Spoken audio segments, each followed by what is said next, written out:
ಜೀವ ವಿಮಾ ನಿಗಮವು ತನ್ನ ಸ್ಥಾಪನೆಯ 70ನೇ ವರ್ಷಕ್ಕೆ ಕಾಲಿಡ್ತಾ ಇದ್ದು, ಪಾಲಿಸಿದಾರರ ಸೇವೆಗೆ ಪೂರಕವಾದ ಎಲ್ಲ ತಂತ್ರಜ್ಞಾನ ಅಳವಡಿಸಿಕೊಳ್ಳುವ ಮೂಲಕ ಸೇವಾ ದಕ್ಷತೆಗೆ ನಿರಂತರವಾಗಿ ಒತ್ತು ನೀಡ್ತಾ ಇದೆ. ಸಾರ್ವಜನಿಕರು ಎಲ್ಐಸಿಯಲ್ಲಿಯೇ ಪಾಲಿಸಿ ತೆಗೆದುಕೊಳ್ಳುವಂತೆ ಮೈಸೂರು ವಿಭಾಗದ ಪ್ರಧಾನ ಕಾರ್ಯದರ್ಶಿ ಎಸ್ ನಾಗೇಶ್ ಮನವಿ ಮಾಡಿದ್ದಾರೆ.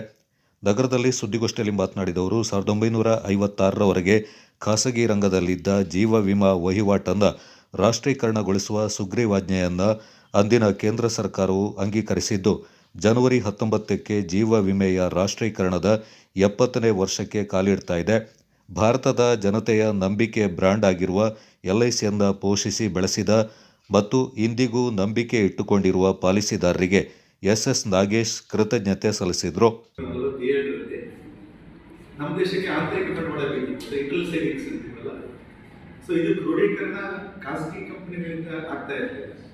ಆಗಲೇ ಹೇಳಿದಂಗೆ ನಮ್ಮಲ್ಲಿ ಅಕ್ಯುಮುಲೇಷನ್ ತುಂಬ ಈಸಿ, ಒಂದು ಇನ್ಶೂರೆನ್ಸ್ ಕಂಪನಿ ಅಕ್ಯುಮುಲೇಷನ್. ಬಟ್ ನಮ್ಮ ದೇಶಕ್ಕೆ ಅವರು ಅಭಿವೃದ್ಧಿಗೆ ಕೊಡ್ತಾ ಇರಲಿಲ್ಲ. ರಸ್ತೆಗೆ ಇರ್ಬೋದು, ನೀರಾವರಿ ಸೌಲಭ್ಯಗಳಿರ್ಬೋದು. ಆಗ ಪಂಚವಾರ್ಷಿಕ ಯೋಜನೆ ಇತ್ತು 1947 ಕೂಡ. ಆ ಯೋಜನೆಗೆ ಹಣ ಸಿಗ್ತಾ ಇರಲಿಲ್ಲ. ಹಾಗಾಗಿ ನಮ್ಮ ಅಖಿಲ ಭಾರತ ಸರ್ಕಾರ ಅದಕ್ಕೆ 75ನೇ ವರ್ಷ ನಮ್ಮ ಸಂಘಟನೆಗಳು ಕೂಡ ಆಗ ಬೇಡಿಕೆ ಇತ್ತು. ಈ ದೇಶದ ಜನರ ಮಧ್ಯೆ ಸರ್ಕಾರದ ಮಧ್ಯೆ ಇದು ಪ್ರಭುತ್ವದ ಕಂಟ್ರೋಲ್ ಇರ್ತದೆ. ಅಂದ್ರೆ ಸರ್ಕಾರದ ನಿಯಂತ್ರಣ ಮಾಡಿದಾಗ ಒಂದು ಈಗ ಅವ್ಯವಹಾರಗಳನ್ನ ತಡೆಯಬಹುದು, ಇನ್ನೊಂದು ದೇಶದ ಅಭಿವೃದ್ಧಿಗೆ ಬೇಕಾದಂತ ಸೌಲಭ್ಯಗಳು ಸಿಗತ್ತೆ ಅಂತ. ಸೊ ಆ 5 ವರ್ಷ ಆಯ್ತಾ ಕ್ಯಾಂಪೇನ್ಗೆ.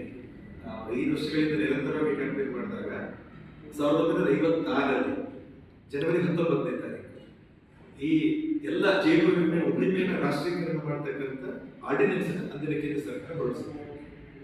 ಅಂದಿದ್ದ ಕೇಂದ್ರ ಸರ್ಕಾರ ಅದೇ first step towards nationalisation of insurance ಜನವರಿ 19. ಆ ನಂತರ ಬೇರೆ ಬೇರೆ ಪ್ರಕ್ರಿಯೆಗಳಾಗಿ ಸೆಪ್ಟೆಂಬರ್ 1ಗೆ ಎಲ್ಐಸಿ ಅಸ್ತಿತ್ವಕ್ಕೆ ಬರ್ತಕ್ಕಂಥ ಭಾರತೀಯ ಜೀವ ವಿಮೆ ನಿಗಮ ಅಂತ ಹೇಳಿ. ಸೊ ಹಾಗಾಗಿ ಜನವರಿ 19 ನಮ್ಮ ಸಂಘಟನೆ ಪ್ರತಿ ವರ್ಷದೂ ಕೂಡ ಎಲ್ಐಸಿ ರಾಷ್ಟ್ರೀಕರಣ ದಿನ ಅಂತ ನಾವು ಆಚರಿಸಿಕೊಂಡು ಬರ್ತಾ ಇದ್ದೀವಿ.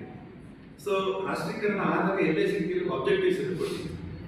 ಅಂದ್ರೆ ಹೇಗೆ ಖಾಸಗಿ ಕಂಪನಿಗಳು ದೇಶಕ್ಕೆ ಹಣ ಕೊಡ್ತೇನೆ, ಪಾಲಿಸಿದಾರರಿಗೆ ವಂಚನೆಯನ್ನ ಮಾಡ್ಕೊಂಡು ಬರ್ತಾ ಇದ್ದು ಅದು ಆಗ್ಬಾರ್ದು.